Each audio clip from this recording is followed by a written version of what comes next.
শয়তান 50টা এক জায়গায় হয়েছে, এখন কিন্তু একজনের থেকে আরেকজনের বুদ্ধি পাচার করে ওরা এগুলি কিন্তু শেখে। এজন্য অবশ্যই গার্জিয়ানকে সচেতন হতে হবে, সচেতন হতে হবে, অভিভাবক হিসাবে দায়িত্ব পালন করতে হবে। মডেল ছাত্রাবাস এ ব্যাপারে ভূমিকা পালন করছে। এখানে আমাদের হোস্টেলে যেহেতু জায়গা কম, এবার আরো কম, এবার আমরা তো হোস্টেলের অনেক ছাত্রকে বিদায় করে দিচ্ছি। এতিমখানার বিল্ডিং আমরা ব্যবহার করতাম, সেটা থেকে এতিম তুলতে হবে।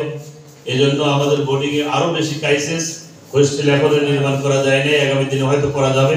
আপনাদেরকে আহ্বান জানাবো, অভিভাবক হিসাবে নিজের সন্তানের সকল বিষয়ে আপনারা, নিজের সন্তান যদি দোষ করে তার পক্ষ কখনো নেবেন না। অধিকাংশ অভিভাবক ছেলে নকল করছে করেন, ছেলে মিথ্যা কথা কয়েছে বলে করে নাই, সুপারিশ নিয়ে আসে। ছেলেকে যদি রেজাল্ট খারাপ করে ওকে বলবেন তোমাকে 5ম শ্রেণীতে দিয়েছিলাম, তুমি ফেল করেছো, এবার 4র্থ শ্রেণীতে দিয়ে দেবো। তোমাকে 5 কেজি দিয়েছিলাম, পারো নাই, এবার 4 কেজি দেবো। 4 কেজিতে পাস করার পরে আবার 5 কেজি দেবো। আপনারা বলেন না ওকে উপরে দিক তুলে নেন। ওই শিক্ষার্থী বলছে আমি পড়াশোনা করি আর না করি, প্রিন্সিপাল ভোটে দাঁড়াইছে, ভোট দরকার, ওনার কাছে গেলেই সুপারিশ করলেই উপর দিকে তুলে দেবে। এটা সর্বনাশ হয়। লেখাপড়ার ক্ষেত্রে কোনো সুপারিশ করা, লেখাপড়ার ক্ষেত্রে গ্যারেজ দেওয়া এটা কঠিন।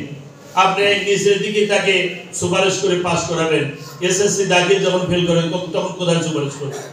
বিশ্ববিদ্যালয়ে যখন ভর্তির ক্ষেত্রে চান্স পাবে না তখন কোথায় সুপারিশ করবেন? চাকরির ক্ষেত্রে কোথায় সুপারিশ করবেন? এজন্য যে পিতামাতা কঠোর হয়, আমি কঠোর, তোমাকে পড়াশোনা করাইছি, স্যাররা পড়াশোনা করাইছে, তোমাকে যোগ্যতা অনুযায়ী তোমাকে পাস করতে হবে, আমি তোমার ব্যাপারে কোনো সুপারিশ করব।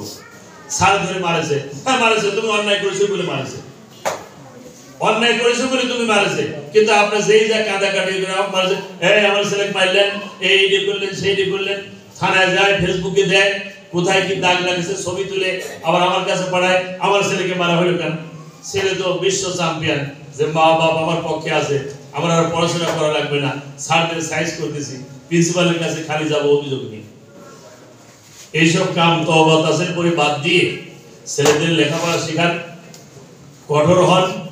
এটা মনে রাখবেন, কোন প্রতিষ্ঠানের কোন শিক্ষক শিক্ষিকা ব্যক্তিগতভাবে কোন শিক্ষার্থীর সাথে কোন শত্রু নাই, তাকে ধরে মারবে, তাকে ফেল করাবে, তাকে নাম্বার কম দিবে, এই সমস্ত কোন সুপারিশ করবেন না। যে অভিভাবক এভাবে কঠোর, ও ছাত্র জানে যে আমার গার্জেন কঠোর, আমাকে এদিক ওদিক করে চলে না। আর যেগুলি একটু নরম সরম, এসব অভিভাবক দিয়ে, এই অভিযোগ দিয়ে ওর জীবন শেষ, প্রতিষ্ঠানের সাথে সম্পর্ক খারাপ, শিক্ষকদের দোয়া থেকে বঞ্চিত, ওর ভবিষ্যৎ অন্ধকার। এই জন্য অভিভাবকদের আমি সচেতন হওয়ার কথা বলবো।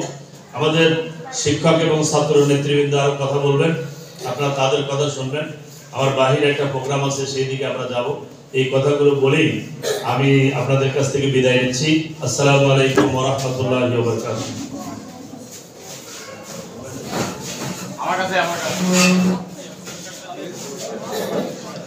ধন্যবাদ। আজকের প্রোগ্রামের সময় প্রধান অতিথিকে বলতে পুরস্কার বিতরণ অনুষ্ঠান